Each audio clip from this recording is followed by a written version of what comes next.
Hey, Coach Colin Castell here with another episode of the AskCoachC series, the series that you ask the questions and I give the answers. So this week you're going to learn about hitting clutch shots, not letting the last defender block your shot, and if you're still having problems getting to that one motion shot. All right, so the first question comes from Basketball Clips, and they want to know, hi coach, mostly when it comes to clutch shots in a tight game, nobody on my team wants to shoot the ball because they're scared that if they miss, they'll lose the game for their team. So what's your secret for making clutch shots? So right out of the gate, this is an awesome question to start out with, and I love the concept of hitting a clutch shot because there's a bunch of different things that go into it. Now, I did a breakdown on Kevin Durant's clutch shot that he hit last year, so if you want to, I'll leave a link in the description. You can go check that out because there's a lot of good information on there too. But the first thing that I like to think about when you're hitting a clutch shot is focus and finding the rim early. Now, what a lot of people do is if time's running down or their defender's in their face, they kind of freak out a little bit and they forget what they're doing and they aim at the rim really, really late. So one thing you can always do is once you catch the ball and you're getting ready to shoot, find the rim with your eyes as soon as you possibly can, and that's the first thing that'll help you out in hitting that clutch shot. The second thing that can help you out is get the best shot available. Maybe that means that you have to put it on the deck once. Maybe it means that you are going to have to use some separation to get from the defender. But don't settle for the first one you get, because sometimes you have more time than you think you do, and you can, put some sort of move or dribble down to get the best shot that you can get. This might depend on, if your team needs a 3 or a 2. You always want to get the best shot available. And kind of the biggest part of hitting probably the biggest part of hitting clutch shots, and something that I saw somebody hit in the comments last section or last episode, is having confidence. Confidence, I'd say, is probably the biggest thing that plays a role in hitting clutch shots. Guys like Kobe Bryant, Michael Jordan, Kevin Durant, these guys hit a lot of clutch shots because they're not afraid to miss. They are willing to take that risk for the team. And it's as simple as this. I like to think of it as this mindset. Somebody's got to take the last second shot. Why shouldn't it be you, right? And I always like to think, I'm always playing to win the game. I'm never playing not to lose the game. If you play not to lose the game, that's the fastest way to lose and to make sure that you don't hit that clutch shot. So instead, what I always try to do is I try to play to win the game. I think, what's the worst that can happen? If I don't shoot this shot with confidence, it's probably not going anyways, so I might as well shoot like it's going in. So that's probably the biggest key and the biggest role that we'll play to hitting clutch shots, is that overall confidence and just shoot it with confidence, because we all know a confident shooter's a better shooter. All right, our next question comes from Noah Hamby, and he asks, hey coach, when I'm driving to the basket, I get by the first couple defenders, but as I'm going up for my shot, the last defender usually tips the ball and makes it spin away from the basket. How can I stop this from happening? All right, really solid question. This is something that a lot of people struggle with. They get their handles tight and they're able to beat defenders left and right, but it's that last defender that they have problems with. Now, I'd have to see some game film to know exactly what was going on, but I think most likely the issue is that you're getting too far into the last defender's area, or you're getting too close to the basket. So the biggest thing that I could say is once you split your defenders and you're getting to that last defender, you're going to want to work on a variety of finishes, right? Sometimes just a regular lay-in doesn't work, especially if you got bigger, taller, more athletic posts that are coming to help. So probably a few things that you want to try to work on are things like floaters and things like runners. I've got a few different tutorials like that up on our YouTube channel. You use different fakes, like the Rondo up fake's a great one to get guys on. So those are ways that you can get the shot up before you get to the defender. So I would guess that most likely it's because you're holding onto the ball just a little bit too long. So work on those different types of finishes and getting it off just maybe a half second earlier, a little further away from the basket. One thing that you want to think about, a lot of times once you get close to the hoop, you're going to want to finish off the glass, right? Especially if you're coming at kind of angles. Now, a lot of people put their shot too flat coming out of their hand, and it comes off of the glass really hard. I always like to tell my players, finish high and soft when you're in the paint.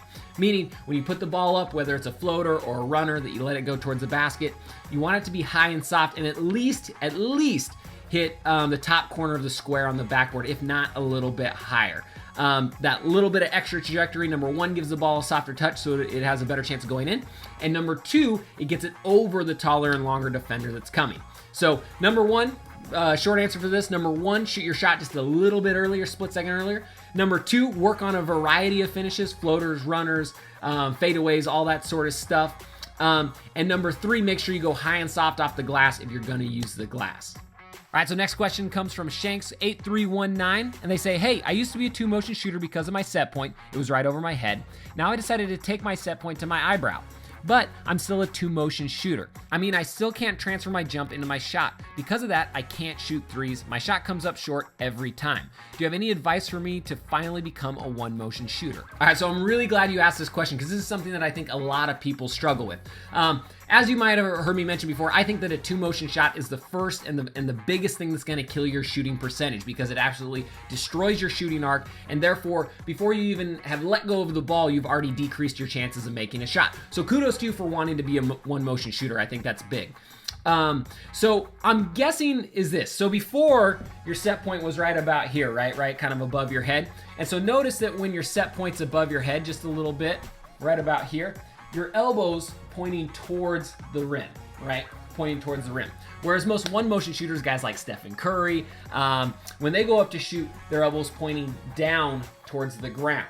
So we're really more concerned about the elbow than we are the set point, but most of the time the set point determines the elbow. So what I notice a lot of kids doing when they're used to that 2-motion shot where the ball's over their head and their elbow's up, they go, okay, I'm gonna bring it down by my eyebrow. So they bring it down by their eyebrow. But it feels uncomfortable, so their body automatically adjusts to what they're used to. So what I see a lot of kids do is they bring that set point down, but then their head goes back.